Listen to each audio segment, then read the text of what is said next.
Nous allons lire un texte ce matin assez sombre. Mais j'aimerais que nous puissions tous être honnêtes à la lecture de ces versets de la Bible. Nous allons lire ensemble Deutéronome chapitre 28. Comme vous le savez avec moi, Deutéronome 28 est subdivisé en deux parties. Dieu parle à une nation et il parle à l'état d'une nation après avoir obéi à ses commandements ou après avoir désobéi à ses commandements. À l'état de cette nation sur le plan politique, à l'état de cette nation sur le plan social, sur le plan économique, sur le plan climatique, sur le plan sanitaire, sur le plan familial. Dieu parle de l'état de la nation d'Israël après qu'elle ait obéi ou désobéi à ses commandements. Et j'aimerais qu'on soit honnête aujourd'hui. Nous ne sommes pas Israël, nous sommes la RDC. Et nous allons être honnêtes entre nous. Si la RDC est dans la bénédiction ou si la RDC est dans la malédiction. Et si malédiction il y a, c'est à quel niveau que la malédiction est entrée? Quand on parle de Corbeil, on parle aujourd'hui de banque ou d'épargne. Est-ce que la RDC a une banque qui l'appartient? Est-ce que nous avons un lieu d'épargne béni de la RDC? Les banques appartiennent généralement à quelle nation? Les Nigériens, les Kenyans, les Togolais, les Camerounais et les Sud-Africains.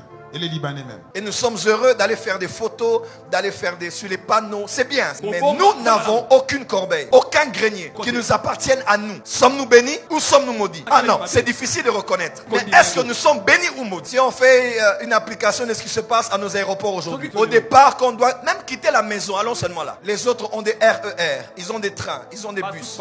Ils ont même des trottinettes. Ils ont une voie prévue pour les piétons. Abrités, vous pourrez marcher. Des bâtons, ils ont Uber, ils ont tout ce qu'il faut. En prenant votre temps ou en allant très rapidement, vous pourrez être béni à votre départ et être béni à votre arrivée. Mais si vous allez à l'arrêt, avoir une moto, avoir un taxi, avoir un bus, compliqué. Quand vous y entrez, on vous insulte et il fait chaud. Ce n'est pas climatisé. Vous êtes dans un bus qu'on appelle l'esprit de mort. Vous y entrez, on est en train d'intercéder. Que Dieu me garde, que Dieu me protège. Dans un pays où tout le monde prie. Mais à l'extérieur, ils ne prient pas. Ils sont francs-maçons. Tout ce que vous voulez, mais ils sont bénis à leur départ et ils sont bénis à leur arrivée. Vous allez à l'aéroport. Aucun pays en Afrique, je ne sais pas si on paye de l'argent comme on paye chez nous. Paye ceci pour le GoPass. Paye cela pour ceci. Paye ceci pour cela. Tout est à monnaie. L'argent va où? Jusqu'aujourd'hui, on ne sait pas. Projet de l'aéroport. On ne sait pas où est-ce que nous en sommes. Quand vous revenez du pays, nous sommes l'un des seuls pays. À peine tu arrives, on te demande, depuis que tu atterris jusqu'à place de Covid, quand tu sors vers la douane, immigrant, tout, on te demande. Quand tu vas à l'extérieur, c'est 20 personnes qui t'entourent, qui te célèbrent et qui te demandent l'argent. Comment un étranger qui vient chez vous verra que vous êtes une nation qui mendie? Sommes-nous bénis ou sommes-nous maudits? Si un homme n'en parle pas, alors nous sommes tous dans le noir. On finit les cultes, on commence à prier. Garde-nous. Regardez la malédiction. On enlève des hommes, on enlève des femmes, on vole des sacs, on viole des gens, on vous jette quelque part. Est-ce que je suis béni ou je suis... Écoutez-moi, moi, nos histoires de prier pour la nation, je suis contre ça. Je le dis haut et fort. Il faut prier, mais il faut réfléchir. Cette histoire de prier les yeux fermés, c'est fini. Il faut prier, il faut attaquer les principautés, il faut invoquer Dieu, mais après ça, il faut s'asseoir, il faut parler honnêtement et il faut réfléchir. Les histoires d'emmener les gens dans les prières éternelles, c'est fini avec.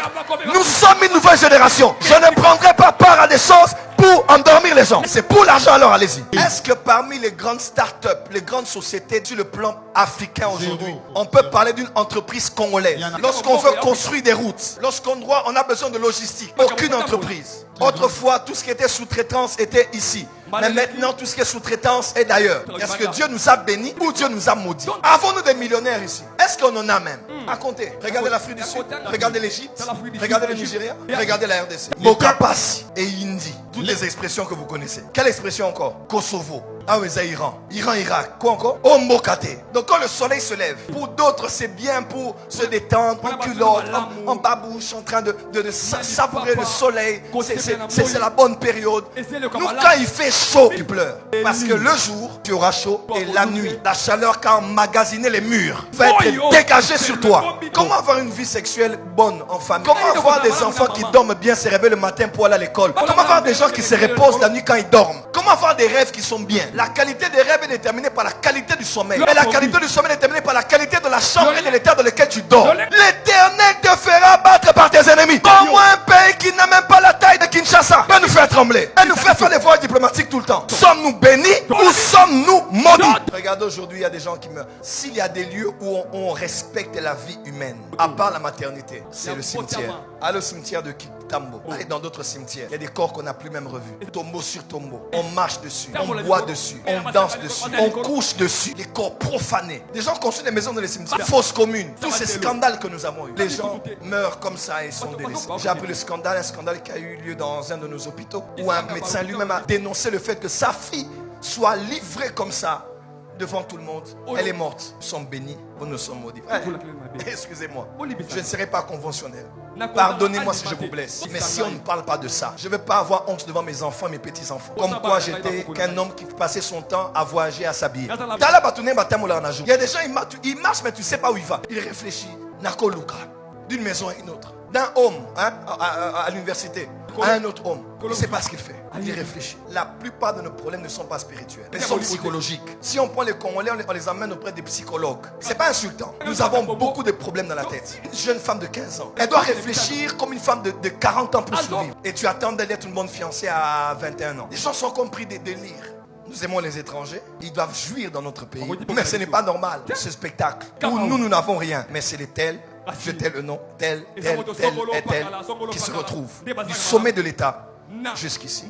Des hommes qui sont des Chinois qui viennent de des milliers de kilomètres d'ici doivent être les protégés de certains parce que chacun a son Chinois. Et quand les deals se font, c'est par eux que l'argent sort. Donc l'étranger qui est au milieu de toi, il sera au-dessus de toi. Libanais, au-dessus de toi. Pakistanais, au-dessus de toi. Indien, au-dessus de toi. Sénégalais, au-dessus de toi. Nigérien, au-dessus de toi. Rwandais, au-dessus de toi. Mais toi, plus bas.